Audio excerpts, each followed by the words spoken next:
പ്രിയപ്പെട്ടവരെ, നിങ്ങൾക്കേവർക്കും നേർമുഖത്തിലേക്ക് സ്വാഗതം.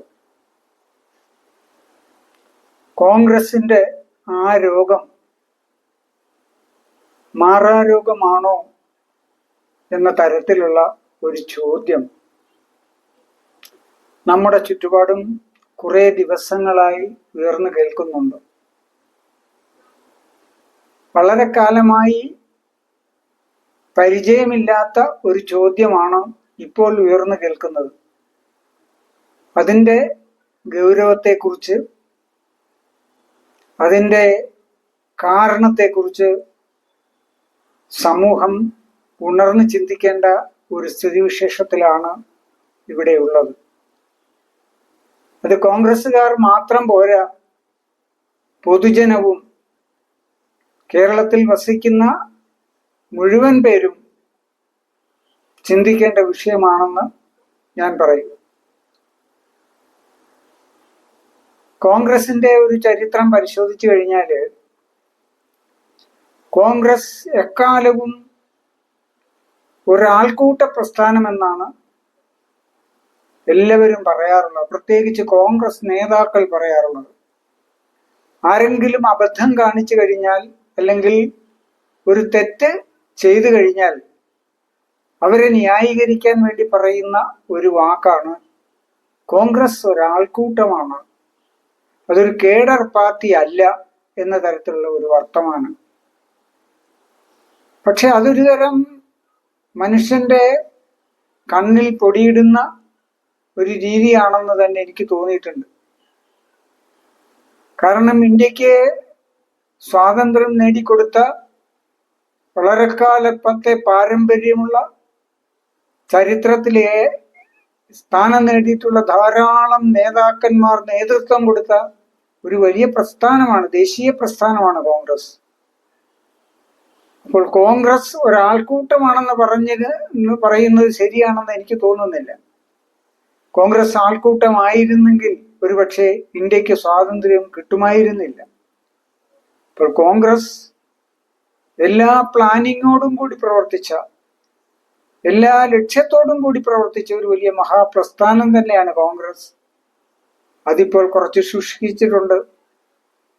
ആനമെനിഞ്ഞാലും തൊഴുത്തിൽ കെട്ടില്ല എന്ന് പറയുന്നത് പോലെയുള്ള ഒരവസ്ഥയാണത്. അപ്പോൾ സമീപകാലത്തുള്ള നേതാക്കന്മാർ അവർ പലപ്പോഴും ഒരു താൻ പോരിമ നിലനിർത്തിയിരുന്ന ആളുകളാണ്.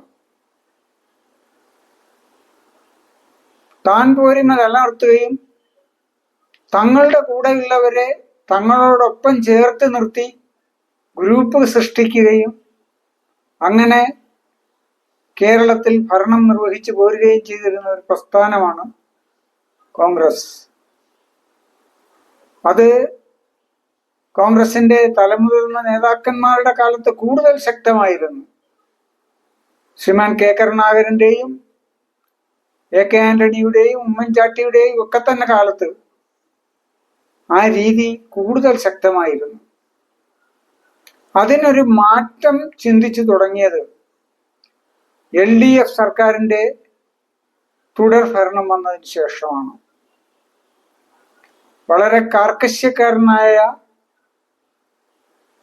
പിണറായി വിജയനെ പോലെ ഒരാൾ നേതൃത്വം കൊടുക്കുന്ന ഗവൺമെന്റ് അടുത്തടുത്ത് വന്നപ്പോഴാണ് ഒരു ബോധോദയം പോലെ എല്ലാവർക്കും തോന്നിത്തുടങ്ങിയത് ഇനി പഴയ കളിയൊന്നും നടക്കില്ല, ആ പഴയ കളിയുമായി പോയാൽ പണി കിട്ടും എന്നുള്ള ഒരു തോന്നൽ വന്നത്. നമുക്കറിയാം, UDF LDF അധികാരത്തിൽ വന്നു കഴിഞ്ഞാൽ അടുത്ത ചാൻസ് UDF ഭരിക്കുന്നെങ്കിൽ അടുത്ത ചാൻസ് LDF-നാണ്, പിന്നെ അടുത്തത് വീണ്ടും UDF-നാണ്. ഇങ്ങനെ ആൾട്ടർനേറ്റീവ് ആയിട്ടുള്ള ഒരു സംവിധാനമാണ് കേരളത്തിൽ നിലനിന്നിരുന്നത്. അങ്ങനെയാണ് ജനം സർക്കാരുകളെ തെരഞ്ഞെടുത്തിരുന്നത് എന്ന് നമുക്കറിയാം. ആ ഒരു രീതി ആകാം കോൺഗ്രസിൽ ഈ തരത്തിലുള്ള ഒരു നിലപാട് കൂടുതൽ ശക്തിപ്പെടുത്തിയത് എന്ന് ഞാൻ വിശ്വസിക്കുന്നു. ഗ്രൂപ്പുകൾ ശക്തിപ്പെടുത്തുക,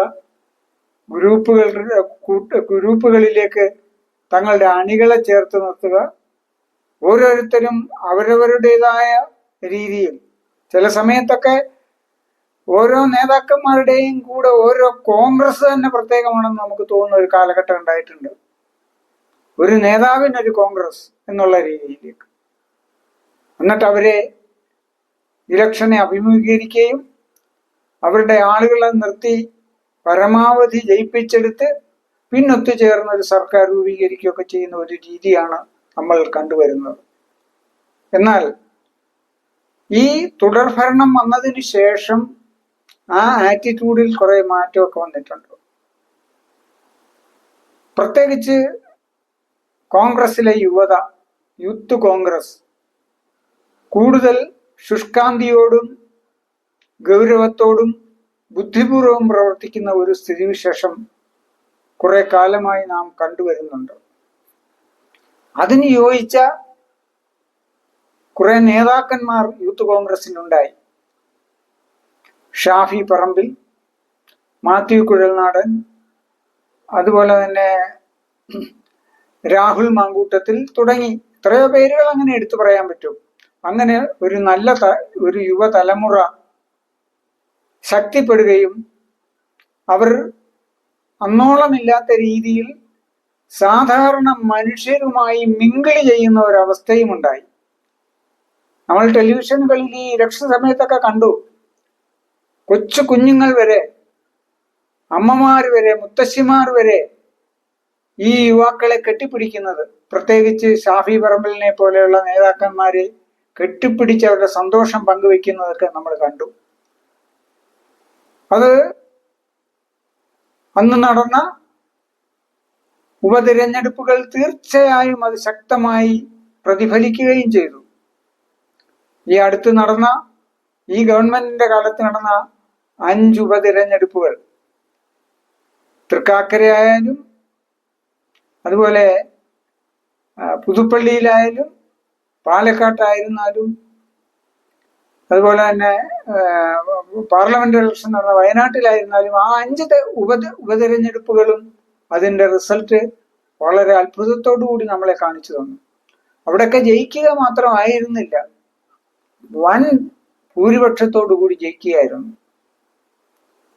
ഇപ്പൊ തൃക്കാക്കരയിലും പുതുപ്പള്ളിയിലുമൊക്കെ സഹതാപ തരംഗമാണതെന്ന് അന്ന് ഇടതുപക്ഷം പറഞ്ഞിരുന്നു. പക്ഷെ സഹതാപ തരംഗം ഉണ്ടായി. അവിടെ ഉമ്മൻചാണ്ടിയുടെ മകനും PT തോമസിന്റെ ഭാര്യയും ജയിക്കുക മാത്രമായിരുന്നില്ല, അതിനെല്ലാം അതീതമായി വലിയ വോട്ട് നേടി സർവകാല റെക്കോർഡുകളെയും ഭേദിച്ചുകൊണ്ടുള്ള ഭൂരിപക്ഷം ഉണ്ടാക്കാൻ കഴിഞ്ഞു. അതെന്ന് പറയുന്നത് ഈ സോഷ്യൽ എഞ്ചിനീയറിംഗ് മുഖാന്തരമാണ്. അതിന് നേതൃത്വം കൊടുത്ത VD സതീശന്റെ റോള് നമുക്ക് എടുത്തു പറയാതിരിക്കാൻ വയ്യ. അതോടൊപ്പം അണിചേർന്ന ഈ പുതുതലമുറയിൽപ്പെട്ട യുവാക്കൾ, അവരുടെ ആ കൂട്ടായ പരിശ്രമമാണ്, ആ സോഷ്യൽ എഞ്ചിനീയറിംഗ് ആണ് അവിടെ ഏറ്റവും കൂടുതൽ വിജയിച്ചത്. കേരളത്തിൽ CPM-ഉം കേന്ദ്രത്തിൽ BJP-യും ഈ തരത്തിലുള്ള സോഷ്യൽ എഞ്ചിനീയറിംഗ് നടത്തി ആ പരീക്ഷണം വിജയിച്ചത് നമുക്കറിയാം. അതൊന്നും തന്നെ കോൺഗ്രസിന് ബാധകമായിരുന്നില്ല. കോൺഗ്രസ് അതിന്റെ ഒന്നും പിന്നാലെ പോയിരുന്നില്ല. എന്നാൽ ഈ ഉപതിരഞ്ഞെടുപ്പ് മുതൽ, അല്ലെങ്കിൽ ഇപ്പോൾ നടന്ന പാർലമെന്റ് തെരഞ്ഞെടുപ്പ് മുതൽ തന്നെ ആ ഒരു സോഷ്യൽ എഞ്ചിനീയറിംഗ് കേരളത്തിൽ ഉണ്ടായി. അതിന്റെ അങ്ങേയറ്റമുള്ള റിസൾട്ടും നമ്മൾ കണ്ടു കഴിഞ്ഞു. അപ്പോൾ ഇപ്പോഴുണ്ടായിരിക്കുന്ന ഈ കോലാഹലം, എനിക്ക് തോന്നുന്നത് അതിന് നാന്ദിയായത് പാലക്കാട് ഉപതിരഞ്ഞെടുപ്പിന്റെ റിസൾട്ട് വന്നതിന് ശേഷമാണ്. അത് തന്നെ ഒരു റെക്കോർഡിട്ട വിജയമാണെങ്കിൽ പോലും അതിനുശേഷം പ്രശ്നങ്ങൾ തലപൊക്കുകയാണ് ചെയ്തത് കോൺഗ്രസിൽ. അപ്പോൾ മുതലാണ് അമിതമായ ശുഭാപ്തി വിശ്വാസം, അടുത്ത അസംബ്ലി തെരഞ്ഞെടുപ്പിൽ തങ്ങൾ ജയിക്കുമെന്ന വിശ്വാസം, തങ്ങളെ ജനം അധികാരത്തിലേറ്റുമെന്നുള്ള ഉറപ്പ് വന്നതോടുകൂടി ആര് മുഖ്യമന്ത്രിയാവും, ആരാകണം, അതിൽ ഒന്നായി ഒരു തീരുമാനമെടുക്കാനോ അല്ലെങ്കിൽ ഒരു നേതൃത്വത്തിന്റെ അംഗീകാരം നേടാനോ ഉള്ള ശ്രമത്തിനപ്പുറത്തേക്ക് വീണ്ടും ആ പഴയ രീതിയിലുള്ള ആ രോഗം, ആ ഗ്രൂപ്പിസത്തിന്റെയും ആ വ്യക്തി താല്പര്യത്തിന്റെയും രോഗം മൂർച്ഛിക്കുകയും ഓരോ നേതാവിനും ചുറ്റും ഉപഗ്രഹങ്ങൾ പോലെ കറങ്ങുന്ന അണികൾ ഉണ്ടാവുകയും ചെയ്യുന്ന ഒരു രീതി വന്നു. അതനുസരിച്ച് നമ്മുടെ മീഡിയകളിൽ ഓരോരുത്തരും അവർക്ക് തോന്നിയ രീതിയിൽ അഭിപ്രായം പറയുന്ന ഒരു രീതി വന്നു. ഇന്ന് ചാനലുകളുടെയും അതുപോലെ തന്നെ സോഷ്യൽ മീഡിയയിലെയും ഏറ്റവും വലിയ ചർച്ച ഏകദേശം 2 ആഴ്ചയായി ഇത് മാത്രമാണ്. 1.5 വർഷത്തിന് ശേഷം വരുന്ന ഇലക്ഷനിൽ ആര് കോൺഗ്രസ് മുഖ്യമന്ത്രിയാകും എന്നുള്ള തല്ല്. സമയം ഒരുപാട് കിടക്കുന്നു. ഒക്കെ ഇപ്പോഴേ അതിന് തീരുമാനം എടുക്കുന്നതിലൊന്നും തെറ്റില്ല. പക്ഷേ അതിൻ്റെതായ ഒരു അച്ചടക്കം വേണ്ടേ? അതിൻ്റെതായ ഒരു വീക്ഷണം വേണ്ടേ? ഇത് ഇപ്പോൾ തന്നെ സർവരും സടകുടഞ്ഞ് പുറത്തിറങ്ങിക്കഴിഞ്ഞപ്പോൾ സമൂഹത്തിനിടയിൽ തെറ്റിദ്ധാരണയായി കഴിഞ്ഞു. മുമ്പെങ്ങുമില്ലാത്ത വിധം കേരള ജനത ഭരണവിരുദ്ധ വികാരം ഉൾക്കൊള്ളുന്ന ഒരു കാലഘട്ടമാണിത്. മനുഷ്യർ, പ്രത്യേകിച്ച് ഈ 2ാം പിണറായി സർക്കാരിന്റെ കാലത്ത് മുതൽ അങ്ങേ അറ്റം എല്ലാ തരത്തിലുള്ള ബുദ്ധിമുട്ടുകളും അനുഭവിക്കുകയാണ്. ഭരണം നടത്തുന്ന CPIM-ന്റെ അണികൾ പോലും തുറന്നും ഉള്ളിൽ വെച്ചും ഇതിനോട് പ്രതികരിച്ചുകൊണ്ടിരിക്കുന്ന ഒരവസ്ഥയാണുള്ളത്. ഈ സാഹചര്യം മുതലെടുക്കുവാൻ കോൺഗ്രസിന് തലയിൽ ആളുതാമസം ഉണ്ടായില്ലെങ്കിൽ സങ്കടമെന്നേ പറയാൻ പറ്റുള്ളൂ. അവർ അതേക്കുറിച്ച് ചിന്തിക്കണം, ഗൗരവമായി ചിന്തിക്കണം. ജനങ്ങളുടെ ഇടയിൽ തെറ്റിദ്ധാരണ ഉണ്ടാകരുത്. ഇപ്പോൾ ജനങ്ങളുടെ ഇടയിൽ തെറ്റിദ്ധാരണ പരന്നു തുടങ്ങിക്കഴിഞ്ഞിട്ടുണ്ട്. അതെത്രയും പെട്ടെന്ന് ബന്ധപ്പെട്ട നേതാക്കൾ ഇടപെട്ടിട്ട് അത് അവസാനിപ്പിക്കാൻ ശ്രമിക്കണം. ഇല്ലെങ്കിൽ ഈ 1.5 വർഷം എന്നൊക്കെ പറയുന്നത് എത്തിപ്പിടിക്കാവുന്ന ദൂരമേ ഉള്ളൂ. എല്ലാം കൈവിട്ടു പോകുന്ന ഒരവസ്ഥ വരും. UDF എന്ന സംവിധാനം തന്നെ ഇല്ലാതാകുന്ന ഒരവസ്ഥ വരും ഇനി ഒരു അധികാരം കിട്ടിയില്ലെങ്കിൽ. ഇപ്പോൾ തന്നെ കോൺഗ്രസും അതിന്റെ ഘടകകക്ഷികളിലുള്ളവരും ഏക അസ്വസ്ഥരാണ്.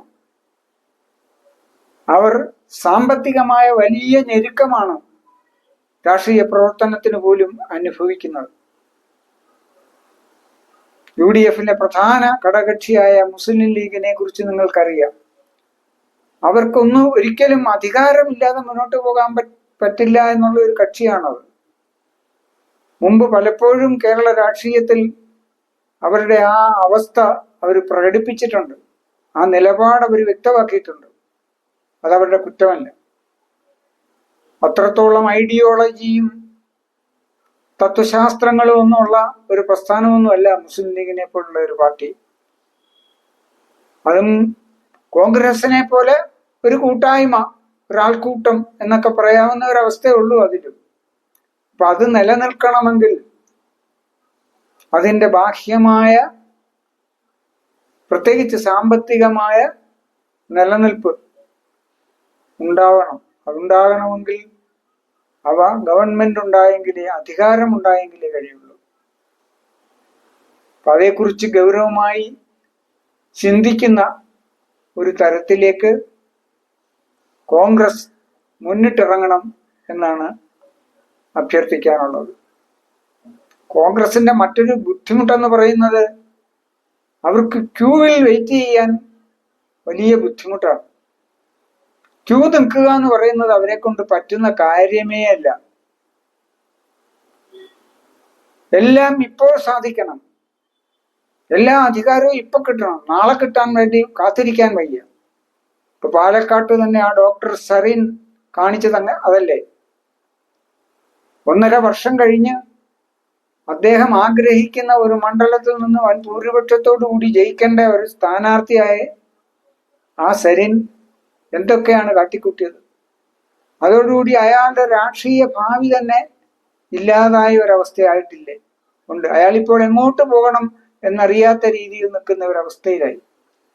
ഇതാണ് പൊതുവെയുള്ള ഒരു കോൺഗ്രസ് നേതാക്കന്മാരുടെ രീതി. അതിൽ അപൂർവം ചിലർ മാത്രം ഒരു അപവാദമായിട്ടുണ്ടെന്നുള്ളതേ ഉള്ളൂ. അതിൽപ്പെടുന്ന ചിലരുടെ പേരുകളാണ് ഞാൻ നേരത്തെയൊക്കെ പരാമർശിച്ചത്.